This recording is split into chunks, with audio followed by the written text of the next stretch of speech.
What environmental sustainability means to me is renewable energy source. Nebraska has had wind turbines since the 1970s, but are they abundant today?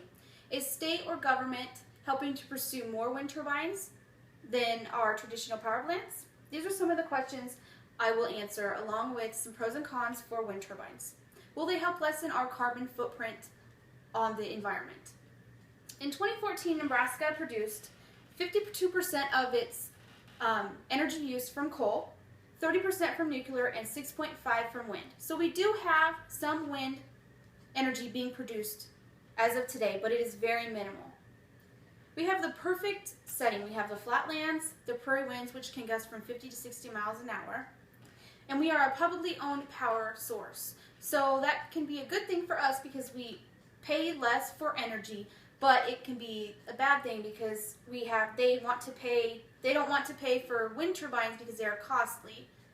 So for them it is a little bit more of a challenge because they want to produce it as little as cost as possible.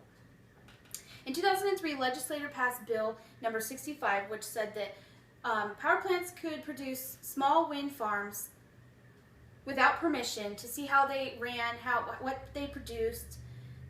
And then in 2010, they passed Bill 1048, which said that they had to export 90% of their wind production. So that way, people couldn't come into Nebraska, build wind turbines, and then profit from them. They want to keep us a public-owned power source.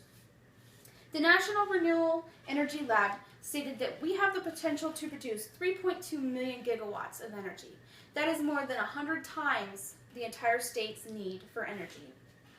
Some pros for that would be improved air quality. We wouldn't have as much greenhouse gas released from those as opposed to our power plants. It's a free renewable source. Wind is free. We don't have to put anything into it. And it's a low operational cost. Most of the cost is just of the turbine itself. Some minimal maintenance may be required if they break down or if they need some maintenance to the outside of them. And if they wanted to build them on private landowners' land, they could rent the land from them, so the landowner would make a profit from it. Some cons would be the birds. A lot of the birds fly into the blades, so we would have to think of a way to make the blades stand out to the birds, or hopefully they could avoid them in some way. They have shadow casting also, which is where they produce a shadow from the blades turning, and some people with epilepsy can have a bad reaction to that, so that would be something also. They also have a sound. They make a sound when they turn. Some people complain that it is an annoyance, but it is only about 1.5 decibels, which reaches about 350 meters. So it's equivalent to about the sound of leaves rustling in a quiet neighborhood. Another potential problem would be icing. We have harsh winters in Nebraska, and we have a lot of freezing rain, a lot of snow, and a lot of that can build up on the propellers.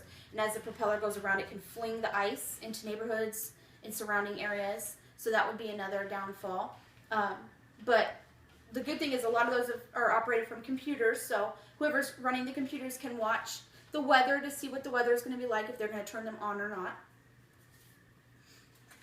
So Nebraska does have continued growth, but there are many laws to abide by, and approval is needed to even begin the process.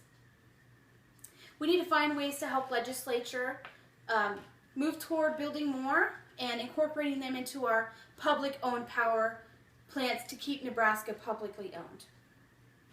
We're the perfect setting for wind turbines, and I believe that the environment and the state will benefit from them.